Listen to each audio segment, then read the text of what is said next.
Hi, and welcome to the Cosmic Prayer. My name is Laura Topper. I'm so pleased to be here with you today on New Thought Media Network for our weekly Cosmic Prayer. Yes, we are landing here quite perfectly to talk about prayer, to talk about the power of prayer, the effectiveness of prayer, why we use prayer. Do we use prayer?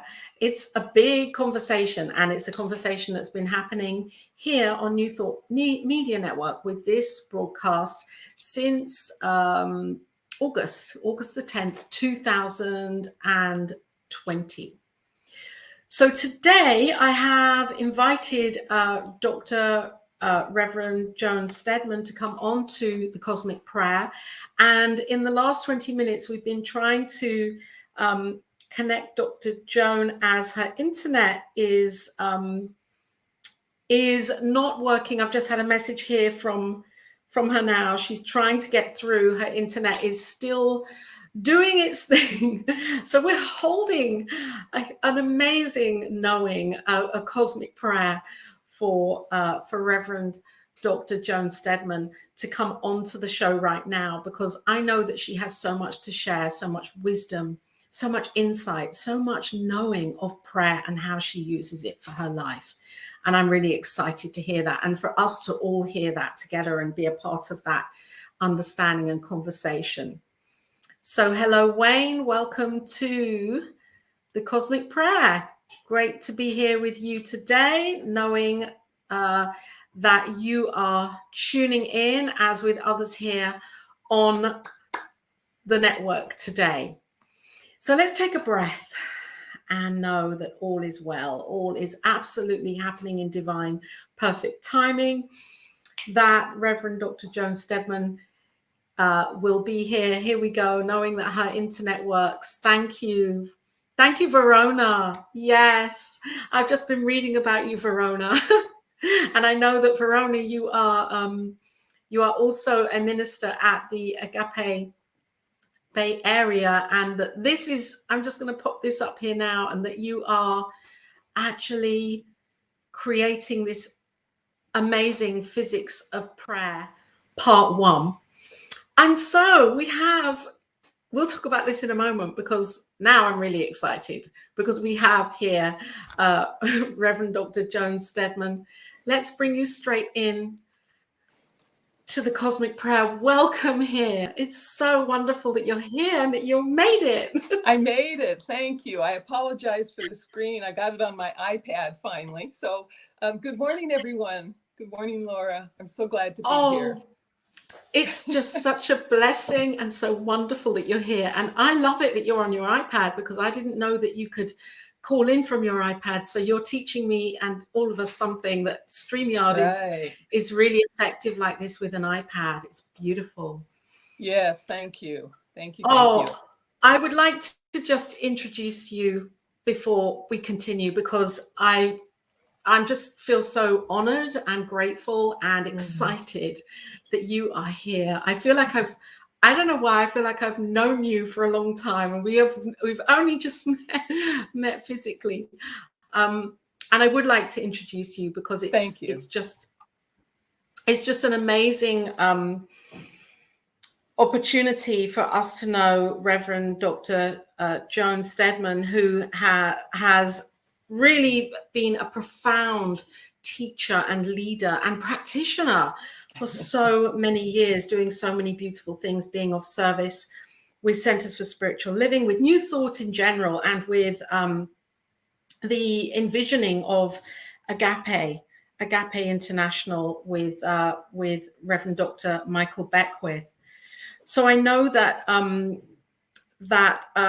the ministry that Reverend Joan is holding right now is the Agape Bay Area, where she has been ministering since 2019, and an assistant minister there since 2015. And this is really beautiful that you've been there, really shining your light and sharing what you know with the world from that beautiful place And for many years, Reverend Joan has been on the faculty of both Agape and Holmes Institute. Wow, that's where I am at the moment, learning in Holmes Institute, creating curriculum for practical mysticism and visioning for CSL classes as well. And Reverend Joan has facilitated workshops and retreats nationwide and been a sought out speaker at many new thought centers. And welcome here, Reverend Joan. Thank what a you. blessing. Thank you for that beautiful introduction. And Oh, I feel well, like I've known you too. Do you feel that too? I do. I feel it. Yes. Yes, I was just saying to my partner, Jason, I really feel like I've known Reverend Joan for something. Anyway, we are here to discuss prayer. This broadcast has been broadcasting since August 2020, and each week I invite on an inspirational leader and teacher and thought leader, practitioner, whoever has an incredible willingness to share really about prayer, because I use prayer and I think that right now it's so relevant. And Yes. I would love you to share about your understanding of what prayer is and how it can really serve us right now in the world. Thank you, Laura. First of all, I have to say I love the title of your show, The Cosmic Prayer. I love that title. And I was contemplating it last night. And my belief and what I know when I pray is that it is a cosmic event that, at the deepest level, that when I'm praying, when we are praying, when a group is praying, that we are tapping into every prayer that's ever been said, every prayer that will be said, because truly, when we enter the realm of prayer, we're entering the realm of the now, of the infinite, and there's no time and space there. And so I don't even totally understand that, I don't totally understand how that happens, or I just know deep within me in my heart that it does happen. That we are tapped into all the prayers. I remember one time at Agape, Reverend Michael gave, and I wish I could remember the story, but he told a story about some individual was hiking in the mountains or something, and lost he had a prosthetic, and he had lost it. And there was something about it. I wish I could tell you all the details. I was trying to remember it last night, but what happened was that he came across a prosthetic in this cabin in the mountains, and somehow what had happened was it had been traced to a future time, because that prosthetic hadn't been invented yet at that particular time, and so wow, wow, yes. Wow. So and I don't know other instances of that. I can't prove it, but I just know that when we pray, we are in the realm of the infinite. We are in that place, and I think our spiritual mind treatment, with the different steps and so forth, actually take us to that place. I think that prayer really happens, as Greg Braden teaches, prayer happens when we catch the feeling tone of it, because the law of the universe acts upon feelings.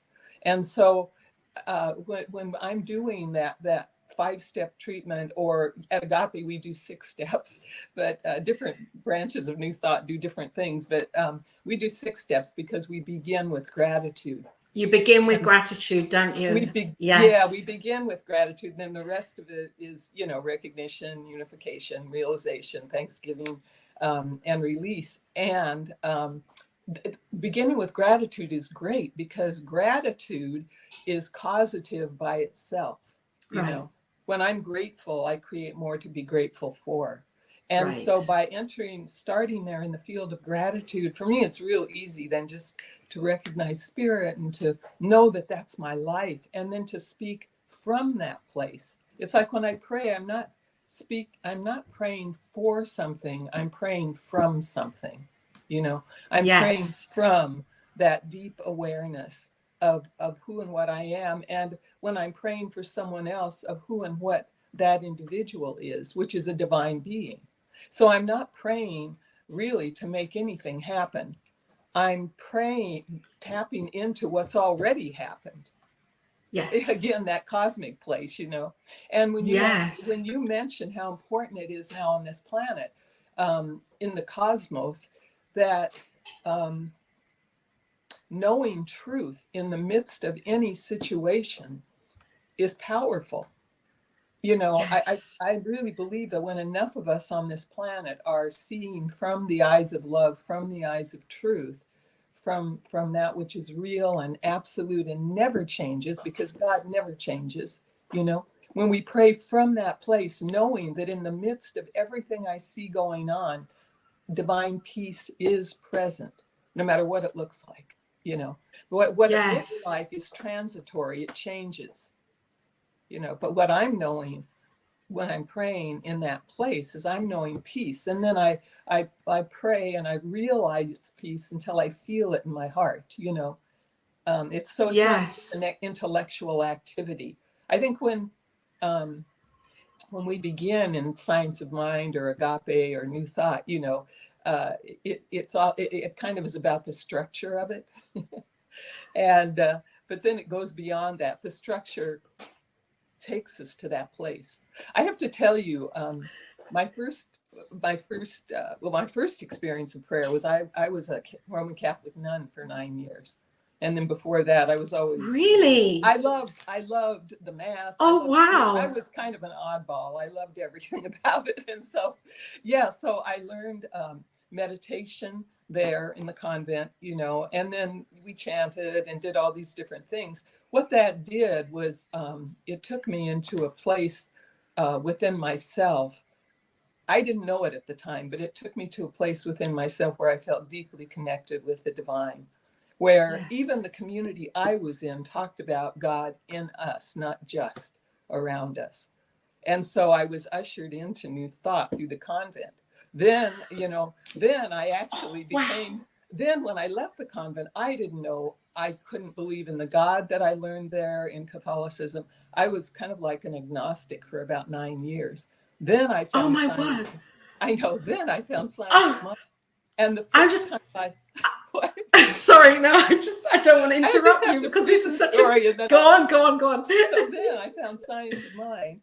And I remember sitting in that service. And funny, the person who had actually introduced me to it wasn't even there that Sunday. But I went to the service, I heard the prayer, and immediately it clicked. And I thought, I need to learn that prayer. So I went Right. to the greeter who had been at the door afterwards. I said, how can I learn this prayer? I said, is it written down anywhere? And God blessed her. She found a pamphlet that had the steps on it. And so Oh, I went wow. home, Laura. I went home and I immediately started doing treatment. I taught myself how to do it. All those years of being in the convent, it's like it all came back. All that practice was there again. And I had demonstration, I had some results, the first week, excuse me. And at that point, I was at the stage of praying for something, but that was okay. We're at the stage where we're at. And Yeah. anyway, I'll stop right there. Oh, no, I don't want you to stop. I mean, I want you to just keep going with this.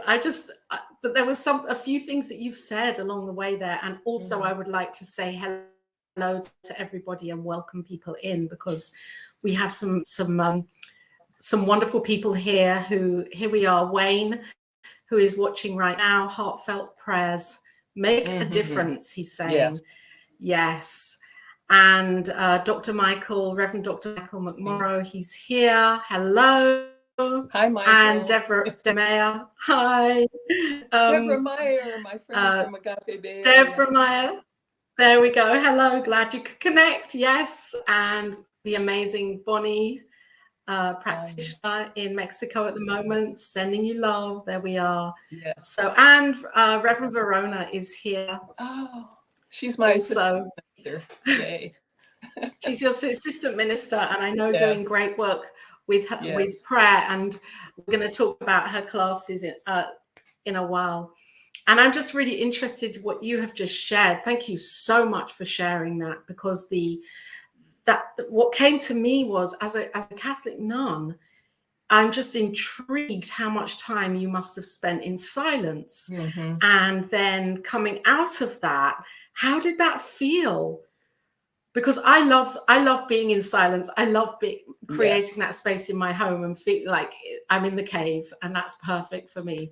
But Right. how did that feel actually then, being exposed or did you live your life after that in the same way? Actually, I didn't live my life after that in the same way.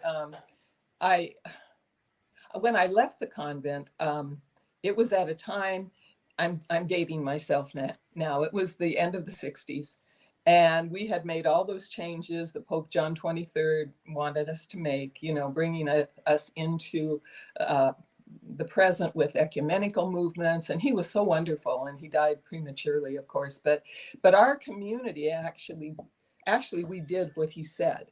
And so I loved that community. I didn't leave because I didn't love the community. I just left because it was time. I had given what I was there to give. I'd received what I was there to receive. And when I left, we had been making changes anyway. We had changed from the habit to regular clothes. We had been out in the world more. In the first couple of years that you're in the convent, anybody is really an intense time of silence, a time of meditation. I mean, silence most of the time during the day, eating meals in silence. And then after those 2 years, I was out teaching in different schools, and there wasn't so much of that. There was still the morning prayer, all the morning prayers and practices. But, the day was teaching, being with students. Yeah, so it wasn't that hard a transition for me. Plus, I was ready. I was just ready to go, and the community helped me with that. They even gave me a car that was an old car that they had. I mean, they were wonderful. They really supported me, and so and I remember at the beginning, I still would go to mass at the convent, but then I really got disillusioned, because I would go to regular parishes, and it wasn't there, it just wasn't there. There was the belief we had been taught by a Dutch priest from Holland, and he, they were very avant-garde at the time.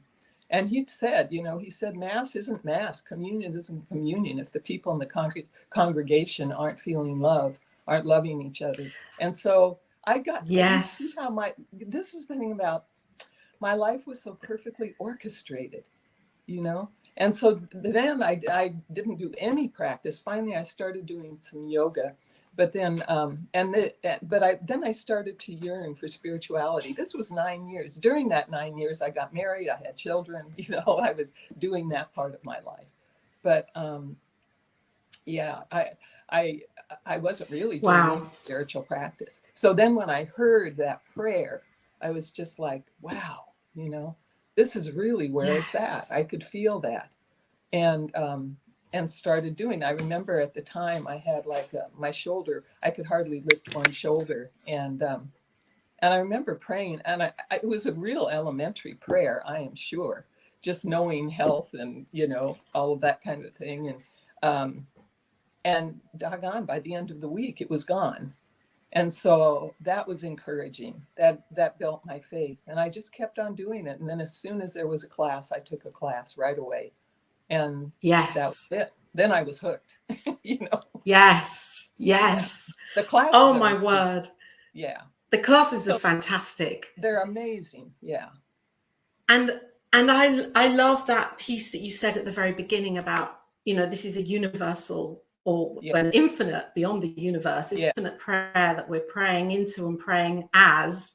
There's no separation with any of it. It's one. And so it feels like you were answering that call, even by leaving or stepping away from that realm of being a Catholic nun. And it's almost like, well, the prayer was guiding you, even though you may not have known it in your conscious mind, to find it again in another way with the feeling, Yes. because it is that feeling that we connect with, Yeah. that brings it into, it's like Ernest Holmes talks about the conviction. And I know when I'm speaking my spiritual mind treatments, when I'm in that place, it's like, oh my gosh, nothing can stop this from happening. Right, exactly. Yeah. Yes. Because we're Yeah. knowing what already is. And that's what the classes helped me with, was to get really grounded and anchored in there really is only one, and that everyone and everything I see is that one. And so the prayer is like, I'm beholding oneness. I'm beholding love. I'm beholding perfection. I'm beholding what's already in that person or in that situation. And then we know from quantum physics that what we observe, that consciousness becomes form. That's right. Yeah. So that, so when you were saying that, something just popped into my mind. It was more about,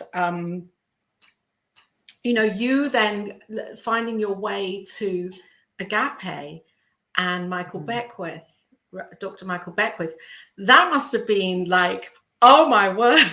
It was. And because you've landed somewhere where it's kind of like, whew, yes, mega, yes.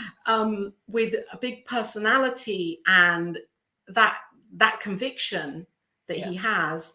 How that must have, that must have accelerated so much for you in a very speedy way.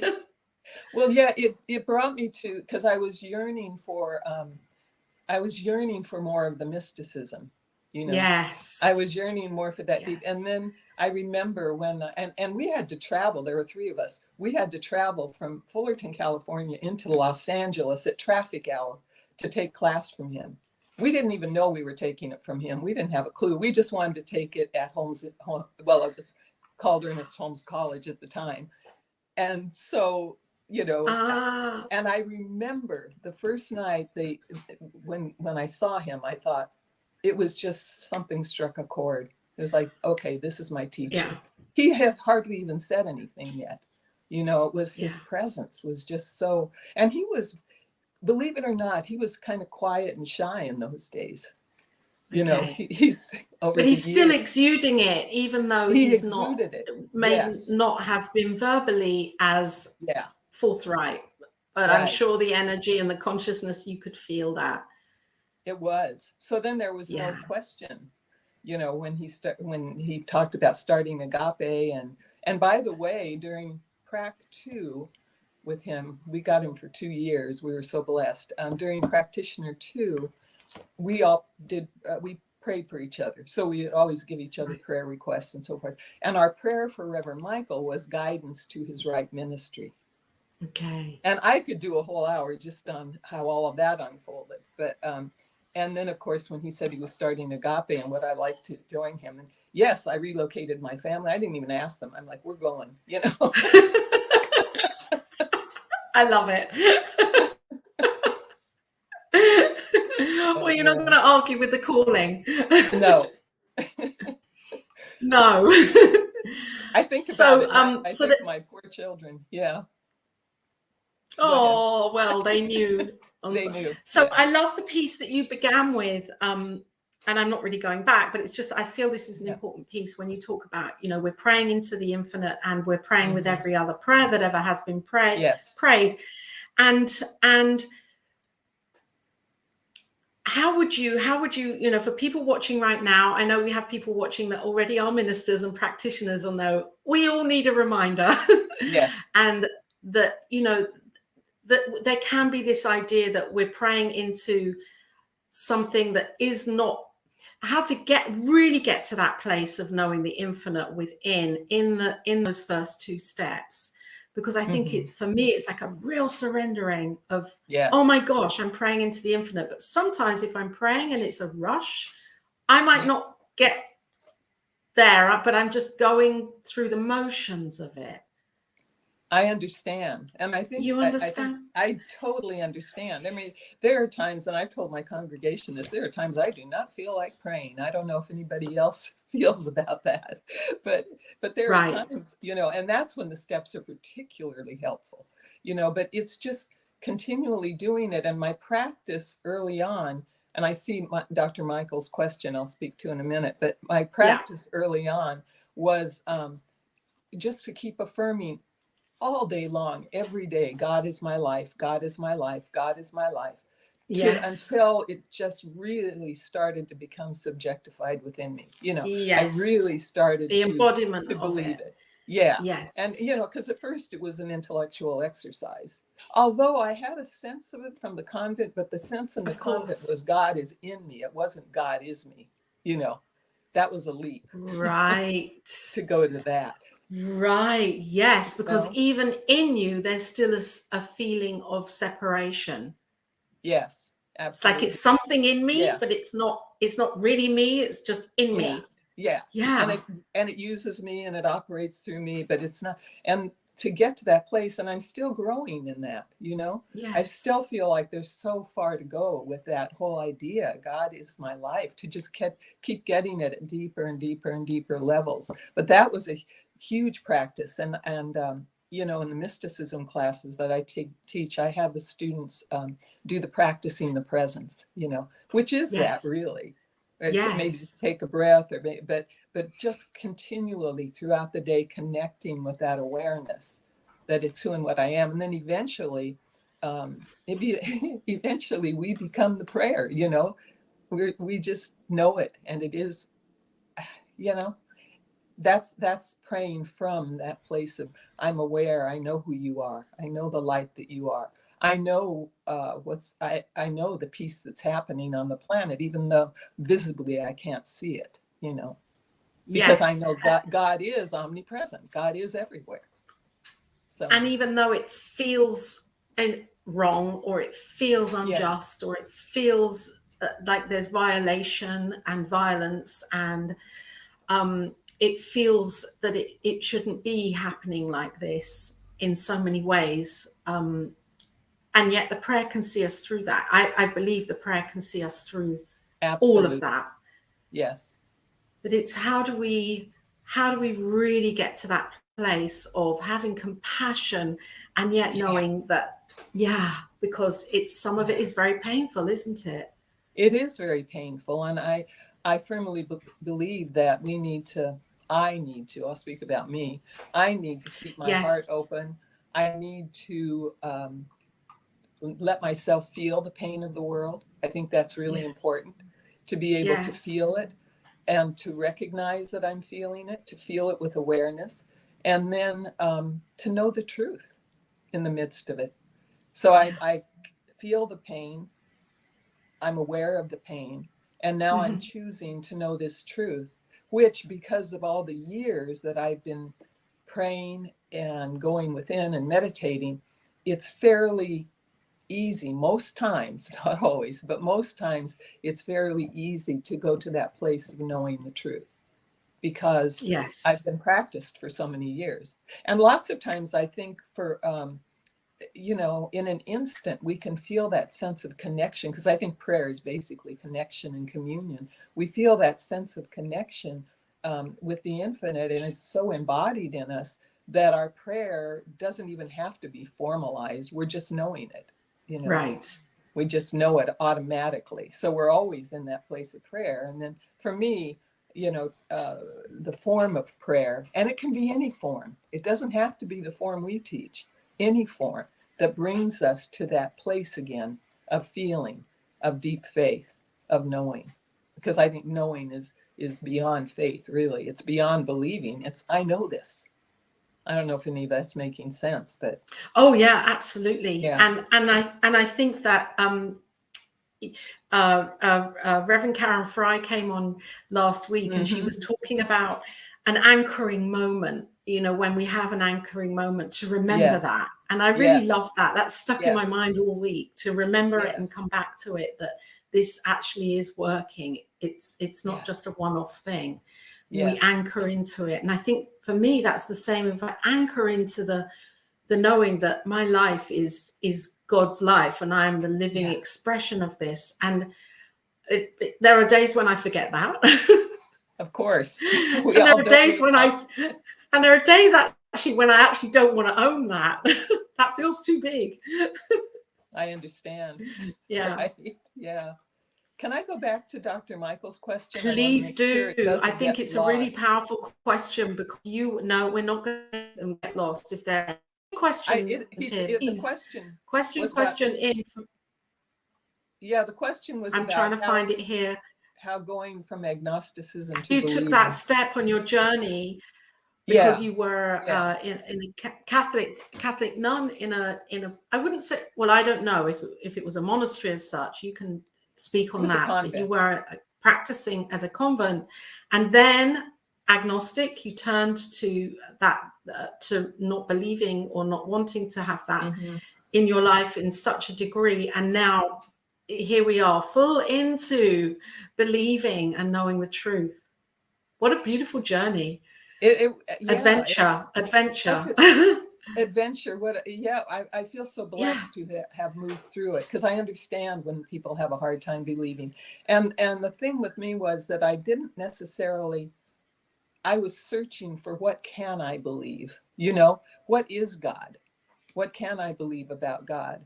And because I didn't believe the idea of this personal person in the sky, white man, of course, with a beard and all that stuff. But I couldn't believe that anymore. It didn't make sense. And everything in my convent training led me to that place. And I remember there were a lot of us that were questioning it at the time. A lot of us leaving at the time because of that. And so I really believe that the prayers that I had said and the intention of my heart to know God, to love God, because that was my intention since I was a little girl.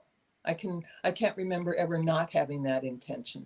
And so I think that I know that intention carried me through all those years, and I kept, when I was distracted, of course, when I got married and had children.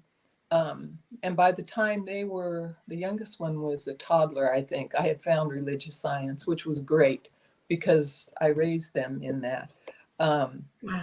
But what was I going to say? So the journey was just, let's put it this way. I see how Spirit has ordered my life so perfectly, Right. I think there was an underlying intention, which I think all of us have, to know the infinite, to know who we are, and to love who we are and appreciate who we are. And so, the journey, I think, was God inspired. I think all of those prayers when I was in the convent led me to that place, even though I kind of gave up on actively seeking. And remember, my ex-husband was so sweet. He'd go, well, let's try this Zen monastery, because he had been in a Zen monastery for a while. Let's try this and see if this works for you. And no, I remember we went one day, it was lunchtime, and they invited us, and it was a silent meal, and it was, this is too much like the convent. Don't think so. Yeah. Now I love it. And then he took me to a Presbyterian church, and he was really trying to help me. And I was like, no, none of this is working. Yeah. None of this is working. And so just let it be here. And then when I just found, it was divinely guided, even when I wasn't asking for the guidance. That's the thing. That Spirit always guides us, even when we aren't asking for it. It knows it knows itself as us. It knows what the desires of our heart are. And so I can't really answer that question in terms of anything I did, because I didn't do it. It was orchestrated by the divine. And then I recognized it, when it came, I recognized it. Oh, okay, this is what it is, So I don't feel like that answers that question very well, but well, for me, I don't know if it does for Dr. Michael. If it does, he can pop a comment in here. I'm sure if you're still here, Reverend Michael, please comment on that. We'd love to know if that answers your question or gives you further insight. What I'm hearing is you are seeking, and that everyone was really supportive of that. Your family, your husband. It was like you were on this adventure, and I'm going to try a bit of this and a bit of that, and be open. And I love that, because when you said you were, you know, the other nuns with you, you were questioning it and you left. It's like in religious science, as a science of mind practitioner, and I'm in ministry education, nearly finished with that part. And I know that if somebody was questioning it, I would be saying, wow, this is amazing. Let's question it. Let's delve in and open up and really find what you really believe. And so it's amazing that that didn't happen for you in the convent, and that it kind of forced you to look elsewhere for a more open way of practicing what you believe. And I didn't even know that's why I was leaving the convent. No. Which is so interesting. I didn't know. I just knew it was time to go. For about 2 years before I left, I was sensing it was, but it didn't feel right during that time. Oh my. Okay. Thank you, Reverend Michael. Thank you for saying that. But you know, even that, everything, I could just. I know people have said write a book about this, and I love to. I talk so much. Where is your book? Come on, where is your book? Because the whole convent situation was such, it just was so beautiful. I love those people. I still get their newsletters. I love them. Yeah. They're a lay community now because the Catholic Church just couldn't accept what they were doing. So they're still Catholics, but they don't operate as a religious community. So, and I love Dr. Michael's What Can I Know About God? And that's amazing what you've just said. They're now a lay community. It's almost like, well, your intention actually shifted something for them as well. And you know, thank you, because I didn't even think of that ever. I've never thought of that. But thank you. Yeah. So we're powerful beings, aren't we? We are so powerful. Yeah, and I think that's the part of it too, that I just keep wanting to know more and more and more within me, to be so anchored in that. How powerful we all are, you know, and the power of spirit, that, you know, the power. I'm seeing Deborah Mayer's. Thank you, Deborah. Power of spirit as us, and how even when we don't, even when I don't know what I'm doing, it knows. You know, God knows when I'm not knowing, and that's what my life shows me, and it's just absolutely amazing to me. I just never ceases to amaze me. And talking with you, thank you so much for having me, because talking with you just anchors it even more. You know, I'm having, as Dr. and Reverend Karen Fry, we were together at Oakland Center for Spiritual Living for many years. I know her so well. And wow. And I so love what she said, you know, the anchoring moment. I'm having one of those anchoring right now. moment. Good. So am I. It's beautiful. Oh, well, it's wonderful. It's so great to be with you, Reverend Dr. Joan Steadman, who is the Senior Minister of Agape Bay Area Spiritual Center and Center for Spiritual Living. No, maybe that's not the correct title, but it is an incredible spiritual community. Agape Bay Area Center for Awakened Living. That's the whole Center for Awakened Living. There we are. And I have put your details into the actual the text underneath this, so people can click and find out more about your center. In fact, I have got it up here that I can. No, maybe I can't, because I've got something else that I want to talk about before that, because it means I'll have to change it. And my technical thing is Diego, the wonderful Diego, our show producer. He produced this show for so long, and now he's doing other projects. So I'm producing now. So bear with me if I'm just a little bit. well, Laura, you know I have trouble with technology. I proved it. And I believe, and I was praying. And I see Reverend Verona was affirming too. It's like, okay, you know. Yes, we're off. So let's talk about Reverend Verona and her amazing, incredible offering. And I feel like I want to be there for this. I don't know what time it's on. Would you like to share about it and what is happening here at your center? This is one of the, as a satellite of Agape, this is one of the Agape classes, and they're constantly changing the names of the classes. So it's already changed with them. But I love physics of prayer, because prayer is scientific. You know, there's a scientific method to it. It's proven that it works. And so this class just really allows you to dive deeply into prayer, to practice it, to have a prayer partner. Reverend Verona is a powerful minister of truth. She's amazing. She'd be good to have on sometime.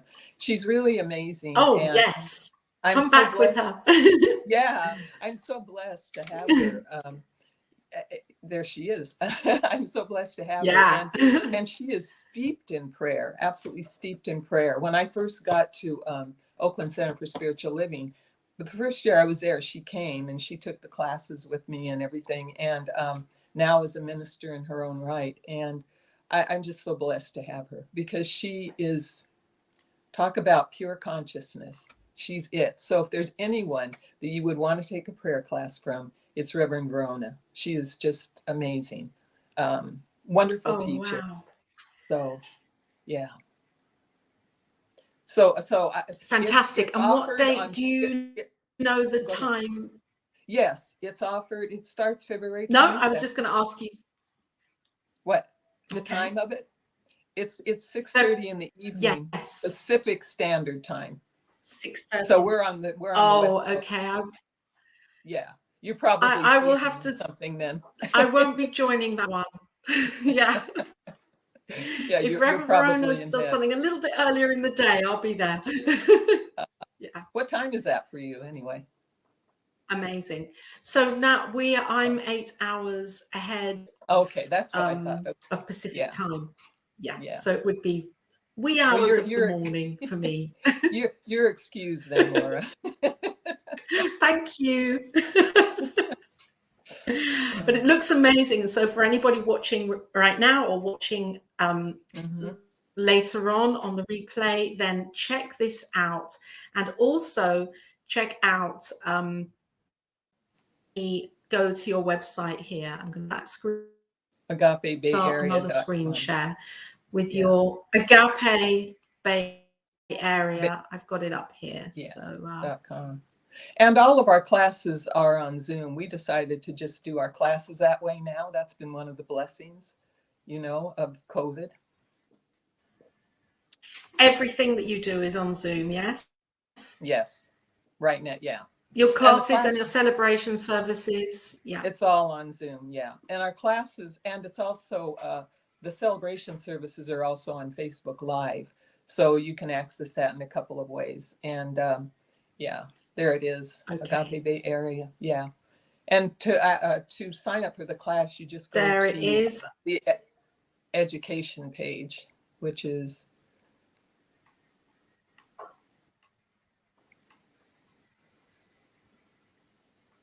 actually here we are. Verona's, Education. Yeah. Actually, that's the page for the services. But Patricia Bahar. Yeah, she's singing She's on Sunday. Wonderful. Another blessing of Zoom is we've been able to have these wonderful artists, musical artists that sing the prayer, because the prayers are sung. And so it's beautiful. Everything they do is a prayer. I do that. I'm a New Thought singer. Are you? Oh, wow. That's beautiful. Yeah, I am. We'll have to have you sometime. So that would be amazing. We love it. We have a concert here every on the first Saturday of every month. We have our cosmic concert. We just did it this Saturday on New Thought Media Network. Yes. Beautiful. It's very powerful to sing and to hear New Thought, to hear the message through song.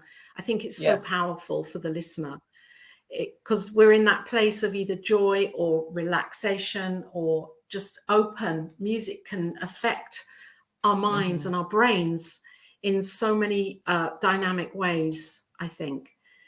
Yes. And sometimes if we don't want to hear somebody talking for 20 minutes and the message in music can just go straight to the heart. Absolutely. And there's that saying that when you sing, you pray twice. I don't know if you've ever heard that. When you sing, you pray twice. I haven't. That is such a beautiful, I'm just writing that down. When you sing, you pray twice. Yeah. Okay. It's powerful. So your Agape Bay Area as a ministry is thriving, and I'm going to be tuning into what you're doing, because I love you, and I love your energy, and I can feel your consciousness and everything that you're offering people. And so I'm just wondering, over the time that you've been there, because you were an assistant minister and now senior minister there, have you seen amazing demonstrations within the people that come to you? Have you seen their lives change? People that have stayed with you and stayed at your center, have you seen how prayer has really affected in a positive way people's lives? Absolutely. Yeah, absolutely. People have deep inner shifts that are happening, and it's beautiful to behold. I'm thinking of someone right now who did such deep work. Her father had molested her, and she did such deep work and healed that. And this has just been a matter of a couple of years. I mean, it can take a lifetime to heal some of these things. Yes. But, Oh, when you wow. when you go to that place within you, and you're knowing that that place has never been hurt, harmed, or endangered. The essence of you has never been hurt, harmed, or endangered. That's a prayer in itself, And so I am perfection, I am purity, I am goodness, I am beloved, I'm loved always. Yeah. And there have been external demonstrations as well. And so yes, absolutely. And a lot of our people have learned to pray, which is powerful, and love having prayer partners, which is great. Yes. And that's the thing, when we have that autonomy and learn. When I took that responsibility for myself, I mean, I love having prayer partners. It's very powerful. And yet I love to be able to say, right, I can do this right now, and I can say how I feel in the moment. And it's very powerful. Because when I remember at the beginning, I was reading it, or not, like you said, you had it written down, and to get to that place of, don't need that anymore. Just tune into the heart. Exactly. Yeah. It becomes, for me, the structure, and I know some people really don't like the structure, and I understand that. For me, the structure has really helped me, and the structure allows a place where spirit rushes in and does the work. Spirit, I just surrender to spirit when I'm doing the prayer, and then listen for what wants to come through. And it's such a beautiful experience. And whether I'm working with an individual or whether it's the congregation, whatever, it's just, prayer is so beautiful and so powerful. And I just want to say too, whatever, I'm assuming most of the people that watch are New Thought. And if there are people that are Christian or Muslim or Buddhist, whatever, your form of prayer works just as well. When you come to that place of knowing, when you come to that place of deep, deep, wonderful knowingness within you, it's just so powerful and so deep. My mother was a good Catholic woman, as you might imagine, Mass every day. So at an early age, I was going to church every day, and and she just prayed regular Catholic prayers. But she knew that God was going to answer. And that woman, I'm telling you, demonstrated all kinds of things in her life.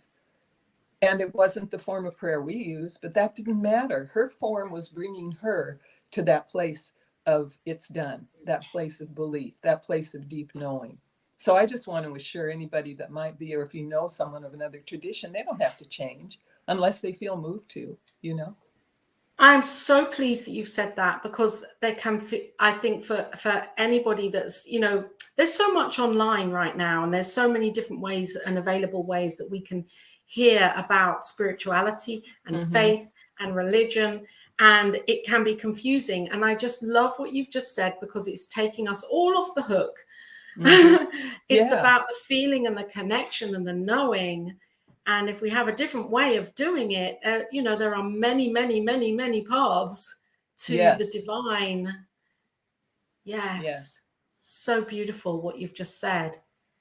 And I so love powerful. Because Ernest Holmes, the founder of Science of Mind, he saw our teaching as an adjunct to whatever religion people were practicing. So I always remember that too, And that confused me in the beginning, because I came into religious science not really knowing it was religious science. I was just obsessed with his work, and it was Yes. science of mind. And then slowly, as I realized, oh, this actually is a religion, I had to question that within myself, because I didn't want to be a part of another religion. It was like I wanted this freedom. Yes.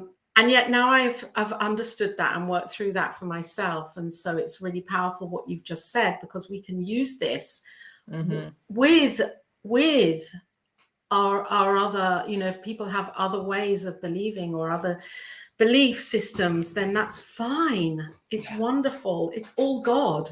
Absolutely. Absolutely. That's one of the things I love best about our tradition, that our spirituality. Yes. Yes. Wow. We have some beautiful messages here. Bonnie Gonzalez. Hi, Bonnie. It's so great to be with you here. Wonderful faith, encouraging show today. Yes. Thank you, Reverend Joan Steadman, for being here and being so present and available. Wayne, yes, it's great to be with you. And Deborah Mayer, here we are. She can testify. Love that. I will never break confidentiality, but Deborah has made some big shifts too. So that's all I'll say. Yeah, that's beautiful. Yeah. That's beautiful. So at the end of the cosmic prayer, normally I invite a shared prayer for the planet, or for whatever is in our hearts right now. Would you like to join with me in that? I can begin, and then you can just. I would love that. Take it.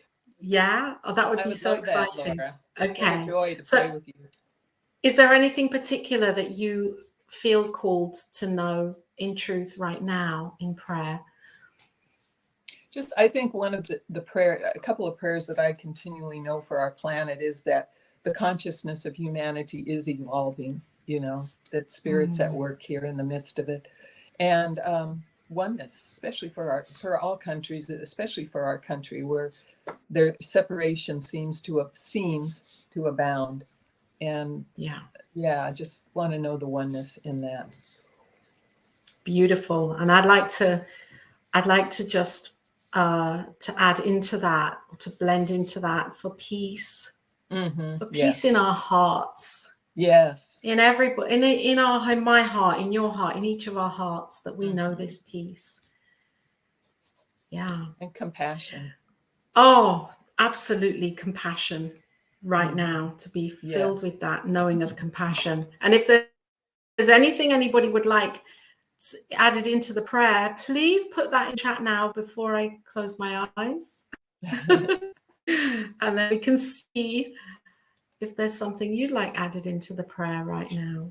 Lots of beautiful messages coming through, all a prayer. So this has been such an incredible broadcast today on the Cosmic Prayer with Reverend Dr. Joan Steadman, Senior Minister of Agape Bay Area. And I just feel so honored and grateful that you're here sharing in this vast cosmic prayer conversation that began in 2020, and to be here shining your light and your wisdom. Thank you so much for being here, Reverend Joan. Thank you, Laura. Really. Almost Reverend Laura. Thank you. It's just such a blessing to be with you, and I love every minute of it. And just thank you. Thank you. What I want to say is you're doing amazing work on this planet. By doing this, how powerful. Oh, there's Reverend Gil and Robin. Yes. Oh, Reverend Gil and Robin. Of course, I was going to bring them into the conversation. Yes, and they have an amazing show on a Wednesday now here on You Thought Media Network. It's called Rockin' the Love. Rockin' the Love with Reverend Gil and Robin, a fantastic show which is about they talk about relationships, our relationship to everything. So it's really exciting. It's a great show on a Wednesday here. It has to be, because they are amazing. They're dynamic. Yeah. So for anybody that's listening, if you're listening now or in the future, you can connect and contact with Reverend Dr. Joan at her email is down here below, or Agape Spiritual Center.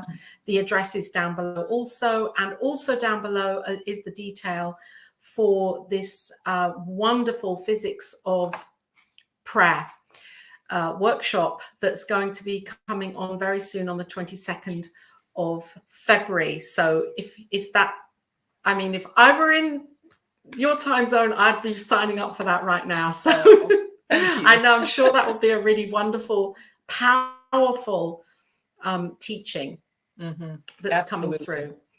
Yeah. Yes. And practice. And New Thought Media, you get to practice and understand and dissect prayer, the process of what we do here. Yes. I'm just going to put this up here. This is our banner here for New Thought Media Network. And we are a Center for Spiritual Living Focus Ministry. Our senior spiritual director is Reverend Robert Brzezinski, and doing incredible things on the planet. And every day we have broadcasts like this shining out through the airwaves for you to ultimately know the truth of who you are. And each of these broadcasts bring us a little bit closer to knowing that in our hearts. So stay tuned into this network for the wonderful programming and exciting shows that are here.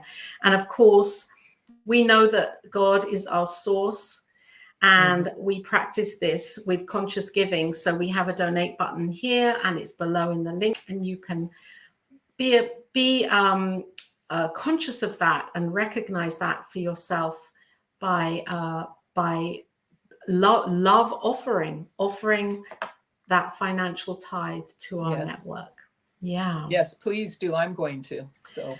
Oh wow! Yeah, and of course, for Agape Bay Area, I know that if you go onto their website, you can also consciously give, because God is our source, and we practice this by being the action of this reciprocal process. It takes us to be able to do this. So so that's what we do, and Reverend Joan is doing incredible things for her community. So I'm looking forward to finding out more about what's going on there. I'm going to be dipping into your Facebook page. Facebook page is Agape Bay Area, yes? Yes, that's correct. And our community is young. We're young still, you know. We just became satellites in 2019. So, you know, we're babies still, maybe toddlers. I love it. We're conscious, loving toddlers. We don't say no a whole lot.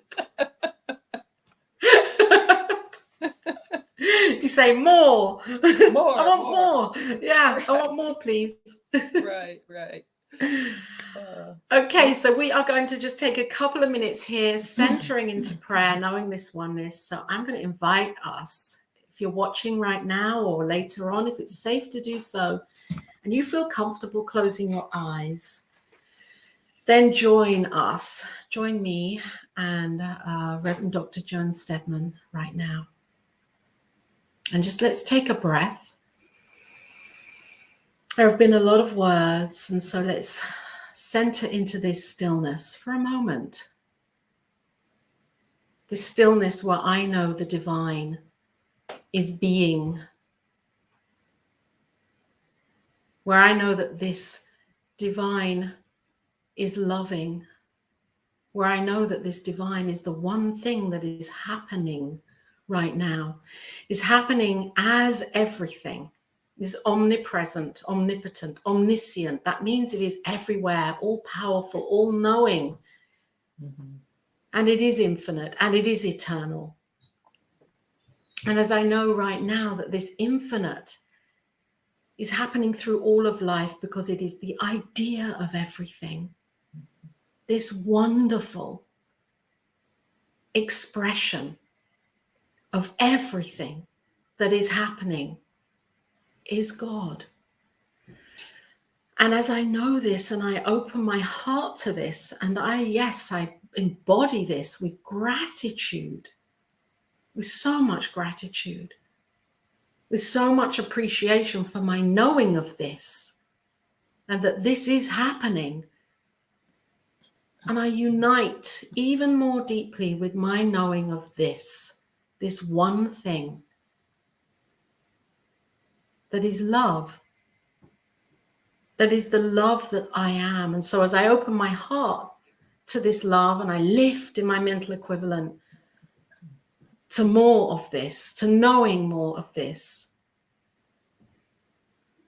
that as I open and say yes to being this divine expression, that I know this too is Reverend Joan, that I know this too is everybody listening and watching right now or in the future, that this presence is as us, through us, in us, and that we are it.